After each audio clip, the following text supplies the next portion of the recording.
ये बीजेपी के लोग और ये संघी मानसिकता वाले दलित समुदाय से कितना चिढ़ते हैं, इसका अंदाजा लगाना भी आपके लिए मुश्किल है। मल्लिकार्जुन खड़गे जी कांग्रेस के चुने हुए अध्यक्ष हैं, दलित समुदाय से आते हैं, अपने बल पर, अपनी मेहनत और निष्ठा से राजनीति के शिखर पर पहुंचे हैं। और असलियत यह है कि उनका जितना निर्वाचित राजनीति का एक्सपीरियंस है 55 से 60 साल, उससे आधी उम्र है बीजेपी वालों की, लेकिन वो उनको पचा नहीं पाते, उनसे चिढ़ते इतना है कि उन पर हर तरह की टिप्पणी करते हैं। वो अगर महंगा मफलर पहन ले तो इनको इतनी दिक्कत हो जाती है कि बिना टिप्पणी किए रह नहीं पाते। उनको क्या फर्क पड़ता है कि उनके बच्चे पढ़ लिख गए, अच्छे सेटल ने, अपने पिताजी को मफलर दे दिया। नहीं जी, दलित समुदाय से आते हैं, ऐसा कैसे पहन लिया?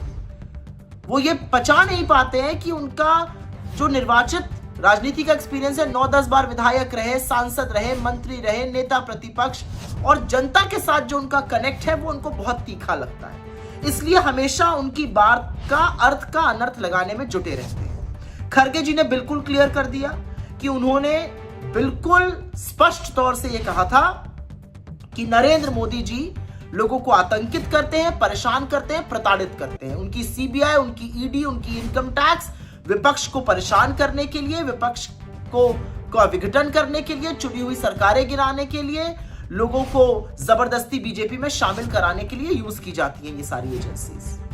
अरे इतना आतंकित करते हैं लोगों को, इतना प्रताड़ित करते हैं कि सोशल मीडिया पे उनके खिलाफ कोई लिख देता है तो उसके वहां पुलिस भेजते हैं ये लोग। इस तरह से भयभीत करने का काम करते हैं नरेंद्र मोदी जी।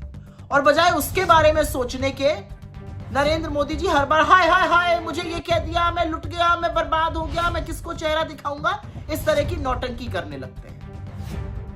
और उनके चरण चुंबक जो है वो 2 हाथ आगे हैं। आज ये लपके हुए पहुंच गए इलेक्शन कमीशन, और इलेक्शन कमीशन ने भी वो सोने पे सुहागा, उन्होंने तुरंत उसका संज्ञान लिया, नोटिस इशू करी, 1 दिन में आप जवाब दीजिए, वगैरह वगैरह वगैरह।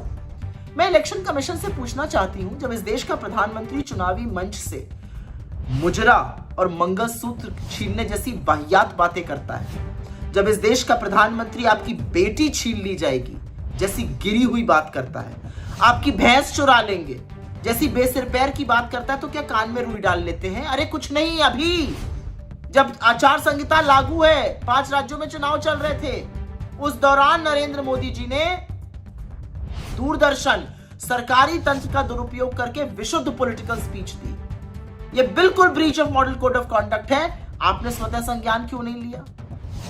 खैर, आपसे अपेक्षा भी नहीं, क्योंकि आप तो चरण वंदन में कंपीट कर रहे हैं। कितना ज्यादा चरण वंदन हम कर सके, ये चुनाव आयोग की साख है जिसका भट्टा बिठा दिया आपने। लेकिन मोदी जी, मैं आपसे पूछना चाहती हूं, आप दुनिया को कुछ भी कहते फिरिए, आप एक ब्याहता को 50 करोड़ की गर्लफ्रेंड कहिए, आप कांग्रेस की शीर्ष नेत्री, परम सम्मानित गरिमा की प्रतिमूर्ति सोनिया जी को कांग्रेस की विधवा कहिए, आप एक सांसद को शूर्पणखा कहिए, आप बंगाल आकर दीदी ओ दीदी करिए, आप ये सारी घटिया बातें करिए, आप कांग्रेस पार्टी को अर्बन नक्सल बुलाइए, लेकिन जब अपने पर आए तो छुई मुई, हाय हाय हाय मुझे ये कह दिया। अरे आप इस देश के प्रधानमंत्री हैं, आपको आईना दिखाने का काम विपक्ष करेगा। आपकी विफलताओं का पुलिंदा इतना बड़ा है, you sitting on such a huge कलोसल mountain of failures, कि आपको आईना दिखाया जाएगा, आपकी जवाबदेही तय होगी। बजाय ये सोचने के कि आपने एजेंसीज का क्या हाल कर दिया है, इस देश में कितना डर और आतंक और भय का माहौल क्रिएट कर दिया है उन लोगों के खिलाफ जो आपसे सवाल पूछते हैं, जो आपकी जवाबदेही तय करते हैं, जो आपको आईना दिखाते हैं, जो सच कहने का साहस रखते हैं, आप ये सारी हरकतें कर रहे हैं। खड़गे जी से कुछ सीखिए, उन्होंने जीवन में बहुत तकलीफें देखी, वो जिस समाज से आते हैं, जिस तरह की हिंसा उन्होंने बचपन में देखी, लेकिन आपकी तरह विषाक्त नहीं बने, जहरीले नहीं बने। सौहार्द, प्रेम, ये सब लेकर राजनीति में चलते हैं। उन पर हमला करने से पहले उनसे कुछ सीख लीजिए।